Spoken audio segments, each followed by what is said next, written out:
किसी जगह दुकान पर चबूतरे पर कहीं एक व्यक्ति बैठा था, उसका नाम था सादुल्ला खां। सादुल्ला खां मोहम्मद शाह बेगड़ा का कुछ रिश्तेदार या कुछ मिलने वाला था। सादुल्ला खां ने ये सुना, बोले भाई इतनी हिम्मत, इस अदने से आदमी की इतनी हिम्मत।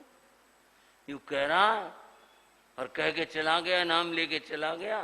पहले शाह फिर बादशाह। बादशाह को कोई समझते ही नहीं है, बादशाह तो कुछ नहीं भी हुआ, ये सेठ ही हो गया सब कुछ। और वो कैसे उछलता गया इनाम लेकर के। सादुल्ला खान ने ये शिकायत जा करके मोहम्मद शाह बेगड़ा को कर दी। बोले आप दरबार में इन शाहों को बड़ी ऊंची जगह देते हो, आदर मान करते हो, बड़ा इनका आदर सत्कार करते हो, ये पता अपना आपको क्या समझते? बोले क्या समझते? बोले आज मैं था वहां पर, मेरे सामने हुई ये घटना, इसने ये भी नहीं कहा चाँप से मैं तन नहीं भाई नहीं, बादशाह तो बादशाह सलामत, उनकी क्या बात है, कुछ नहीं कहा, चुप सुन लिया और वो इनाम लेके वो अपना भाग गया। बोला अच्छा, तो ऐसी शिकायतें तो आदमी को बहुत चुप जाती ना। और वो फिर ठहरा बादशाह। बोले अच्छा, मैं देखूंगा इन शाहों को, फिर कोई बात नहीं, इन्हें मैं बताऊंगा बादशाह पहले बादशाह बाद में क्या चीज है। बंद हो, कुछ समय गुजरा। समय गुजरा, बारिश होनी थी, यानी मौसम आना था बारिश का, और बारिश नहीं हुई। बारिश का जिसे कहते हुए खींच हो जाना, बारिश नहीं हुई और स्थिति विकृत हो गई। और फिर लोगों में, जनता में अन्न को लेकर के बड़ी समस्या बनने लगी। मोहम्मद शाह बेगड़ा ने अहमदाबाद के शाहों को बुलाया। बोले अब देखते हैं इनको, अब आया ना मौका कोई बात। बुला के कहा मैंने ये सुना है पहले शाह फिर बादशाह। नहीं हजूर आप मालिक हो, ऐसी बात। देखो भाई तुम मेरे को देख करके कुछ भी करते रहो, बाकी मेरे पास खबर आ चुकी है। तुम तो उनको इनाम देते हो, उन लोगों को जो ये कहते हैं पहले शाह और फिर बादशाह, इनाम देते हो तुम तो, मेरे को सब पता चल गया। अब ऐसा है, अपना जरा जो तुम्हारा शाह का रूप है ना वो दिखाओ। गुजरात में अन्न की जरूरत है प्रजा को, इसलिए अन्न का प्रबंध करो, तुम्हारी जिम्मेदारी है। और अगर ये काम नहीं हुआ सारे शाह अंदर किए जाएंगे। बादशाह, और ये हुक्म जारी हो गया। मामला तो कठिन हो गया, मुश्किल की बात हो गई। उस दिन शाम को, अगले दिन जिस दिन भी शाहों की मीटिंग हुई, बोले भैया तो राजी खुशी में दे दो, और नहीं राजी खुशी नहीं दिया तो फिर बादशाह कुछ भी कार्रवाई करेगा। फिर उससे अच्छा कि भाई जबरदस्ती छीने हमारे से कुछ हो, राजी खुशी दे दे तो अच्छा रहेगा। बोले भाई ठीक है। फिर क्या किया जाए, क्या हो? बोले बादशाह से पूछो भी कितने दिन का प्रबंध करना है, क्या करना है, ताकि उसके मुताबिक काम करें। जाकर के मिलकर बोले 1 साल गुजरात का खाने का प्रबंध कर दो, पूरे राज्य का, अहमदाबाद का नहीं, पूरे राज्य का खाने का प्रबंध शाहों के जिम्मे है। ये तो और ज्यादा मुश्किल बात होगी, महीने 2 महीने की बात नहीं, पूरे वर्ष भर की बात होगी। बोलो घबराए नहीं, बात हुई। बोले भी बारी लिखवाओ अपने अपने श्राव को। क्या बोले? मैं अपने अपने बारी लिखवाओ। बोले बारी लिखो भाई, ठीक है। 1 सप्ताह पूरे गुजरात का भोजन अन्न मेरी तरफ से। किसने 1 दिन कहा, किसने 15 दिन कहा, किसी ने कुछ कहा। इस तरह से बारियां लिखी गई। पर बारियां साल भर की थी, महीने भर की नहीं थी। साल भर तो बहुत बड़ा हो गया, वो पूरी नहीं हुई। बोले भाई ये तो दोनों बात होगी, घर से दिया भी बात पूरी नहीं हुई, और फिर वही बात होगी, हमारे ऊपर कार्रवाई होगी राज की।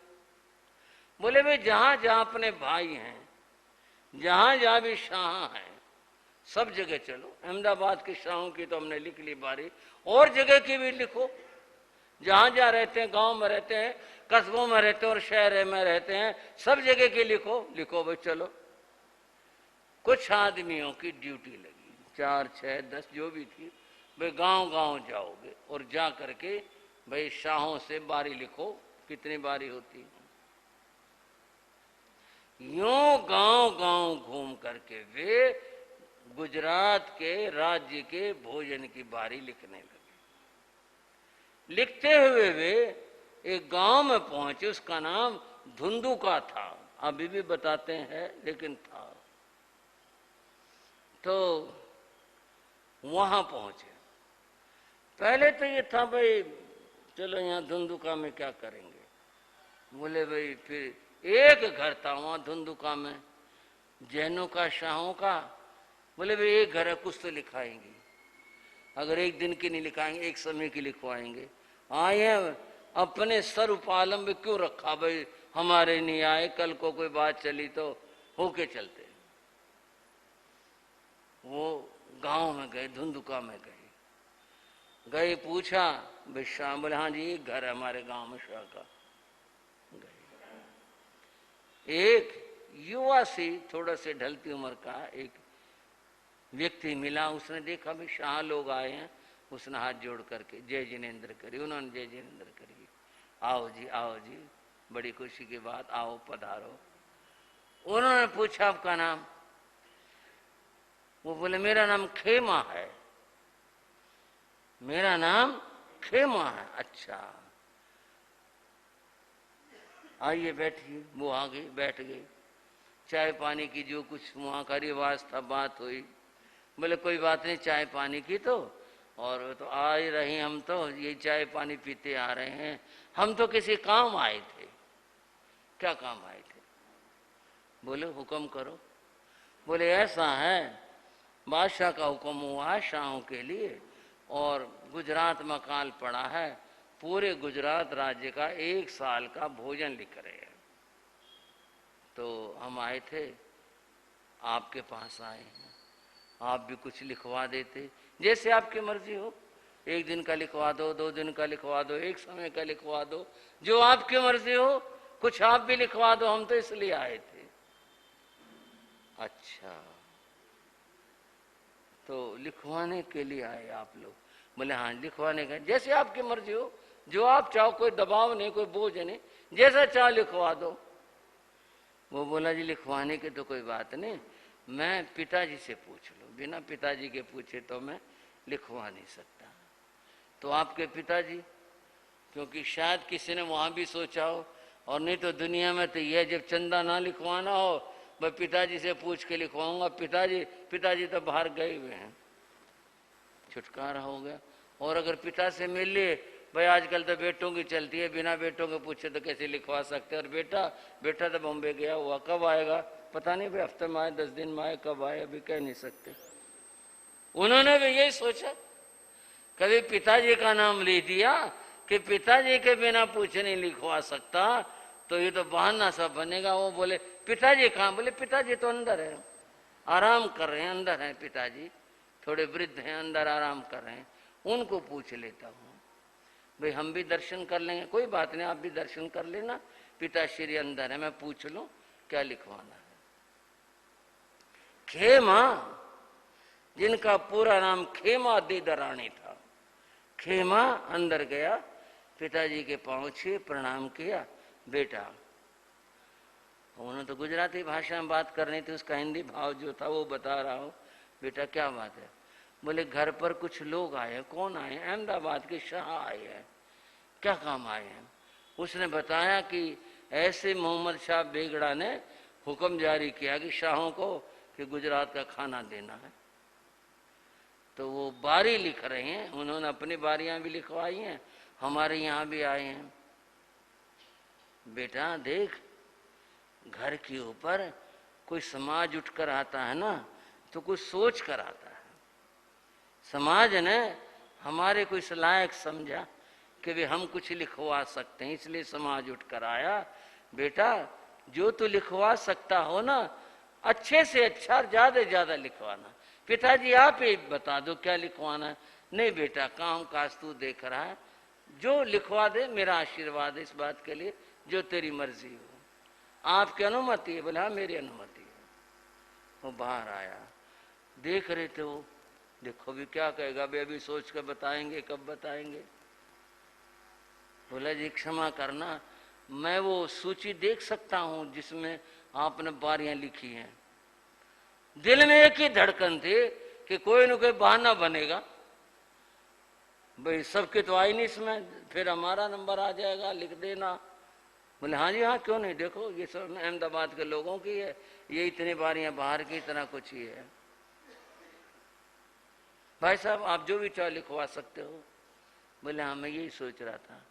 हाथ जोड़ के बोला देखो जी, हम तो गांव के लोग हैं, साधारण से आदमी हैं, आपका बड़ा धन्यवाद, आप हमारे यहाँ पर आए, आपने बड़ी कृपा करी, तो लिख लो। अभी इसके अंदर आपके पर्चे के अंदर 7 महीने बाकी हैं। बोले हाँ हो जाएंगे, आप सब लोगों का सहयोग मिलेगा। तो जी मेरे पिताजी ने कहा है ये 7 महीने आप हमारे लिख दो। बोलो भगवान महावीर स्वामी के। खेमा क्या बोला, ये 7 महीने आप हमारे लिख दो, हमारे घर। देखते रहेंगे, शायद ये समझा नहीं इस बात का मतलब क्या है। बोला जी सारे गुजरात का खाना है, कोई किसी नगर का या कोई और भंडारा, ऐसा कुछ नहीं, पूरे गुजरात का खाना। बोले भाई साहब आपने बताया था ना अभी सारे गुजरात का खाना है और 1 साल तक देना है, ये आप बारियां लिखवा करके लाए हैं। अगर आप चाहो तो पूरे 1 वर्ष का हमारा लिख सकते हो, मेरे पिताजी का नाम लिख सकते हो, पूरे वर्ष का खाना। बोले हाँ हाँ, आप चाहो तो अभी पैसे ले जाओ, आपको फिर मंगवाने फिर मंगवा लेना, अभी चाहो तो अभी ले जाओ। गप तो नहीं मार रहा ये, 1 साल का खाना गुजरात का, और ये कह रहा है। बोले जी फिर कुछ अभी दे दो। बोले अभी दे देता हूँ। वो ने ले गया, उसने कोठा खोला। यूं कहते हैं जो मैंने पढ़ा कि अशरफियों का ढेर लगा था। बोले ले जाओ, पहले जितना चाहे पहले ले जाओ, बाद में ले जाना, जैसे करना वैसे कर लेना। देखकर दंग रह गए। गांव में रहने वाला खेमा देदरानी, एक साधारण सा दिखने वाला सादे कपड़ों का आदमी, और इतना धन। उन्होंने पूछा जी आपके यहाँ काम क्या होता है? बोले कुछ नहीं, मजदूरी का काम है, हमारे क्या काम होता है, गांव में कौन सा काम है। बता दिया, और मैं बताऊंगा तो लोग उस पर भी कुछ ना कुछ लगाना और जोड़ना शुरू कर लेंगे। बता दिया उसने, हमारे यहाँ तो ये काम होता है। उन्होंने धन्यवाद करा। और बंधु वो बात नहीं, उस व्यक्ति ने, खेमा देदरानी ने 7 महीने तक पूरे गुजरात का खाना दिया। इतिहास में खेमा देदरानी का नाम अमर हो गया। ये कुछ सेठ हैं जैन धर्म के, जिसमें भामा शाह है, खेमा देदरानी है, भीमा शाह है, जगड़ू शाह है, और ये कुछ ऐसे श्रेष्ठी हैं जिन्होंने देश के लिए अपनी पूरी संपत्ति दे डाले। ऐसे लोग हैं, ये हैं उपकारी लोग, ये हैं वो जिन्होंने उपकार किया, चाहे देश पर लगाओ, प्रजा के ऊपर लगाओ, किस पर लगा, जिन्होंने वो काम किए हैं। खेमा देदरानी ने पूरे साल भर का खाना दे करके अपना नाम, अपने पिता का नाम स्वर्णाक्षरों में लिख दिया। तो भरता अर्थात जो उपकार करता है, दूसरे का भरण पोषण करता है, दूसरे का पेट भरता है, उसका जो उपकार है, उसका उपकार का बदला चुकाया नहीं जा सकता। और भगवान ने क्या बताया उसकी चर्चा आगे करेंगे, और इनके उपकार का बदला कैसे उतरे ये भी बताने का प्रयास करूंगा अगले समयों में। आज की चर्चा इतनी ही, और अब चर्चा करते हैं उस ऐसे महापुरुष की जिनका जीवन बड़ा अद्भुत, महान और मंगलमय जीवन था। उस महापुरुष के यहां भी चर्चा चल रही थी बंधु, कि जब दुष्काल पड़ने के बाद में स्थिति ठीक बनी तो मुनि सम्मेलन हुआ था। उस मुनि सम्मेलन के अंदर फिर ज्ञान दोहराया गया था, और उसमें यह हुआ कि इतना ज्ञान किसी को भी याद नहीं था। 11 अंगों तक ही उपस्थित था। तो फिर हुआ यह है कि भद्रबाहु स्वामी वो 14 पूर्वधर उनके पास ज्ञान सीखा जाए। ये भी मैंने बताया था कि 500 साधु सीखने के लिए गए थे। 500 साधुओं में से 499 वापस लौट आए। हम नहीं समझ सकते, हमारी नहीं समझ में आई ये बात। केवल एक ही साधु वहां रहे थे, और वो कौन रहे थे? स्थूल भद्र स्वामी वही रहे थे जो निरंतर उस ज्ञान को सीख रहे थे। बंधुओं, इनकी स्थूल भद्र की दीक्षा होने के बाद इस परिवार से और दीक्षाएं भी हुई थी, और वो दीक्षाएं हुई थी इनकी 7 बहनें यक्षा आदि जो थी, उन्होंने भी दीक्षा ले ली थी। बस एक ही भाई पीछे रहा था, श्रीयक, बाकी सब ने दीक्षा ले ली थी। एक दिन संभूत विजय के दर्शन के लिए सारी साधवियां गई थी, और जाकर उन्होंने ये पूछ लिया, गुरुदेव बहुत दिन हो गए, हमने अपने भाई महाराज के दर्शन नहीं किए, हम उनके दर्शन करना चाहते हैं। संभूत विजय आचार्य बोले, साध्वियों उनके दर्शन तो बहुत मुश्किल है। गुरुदेव कहाँ पर हैं, कैसे? वे तो श्री भद्रबाहु स्वामी के पास ज्ञान अध्ययन कर रहे हैं, और नेपाल में हैं, वहाँ की पहाड़ी की गुफाओं में वो अपने स्थान पर रहते हैं, वो रहते हैं, और वहाँ उनका स्वाध्याय चल रहा है। वहाँ तो जाना बड़ा मुश्किल है। हमारे दिल में बड़ी अभिलाषा थी, हम तो दर्शन करना चाहते थे। वे बोले, देख लो, इतनी दूर जाना, इतना मुश्किल का रास्ता कैसे करोगी?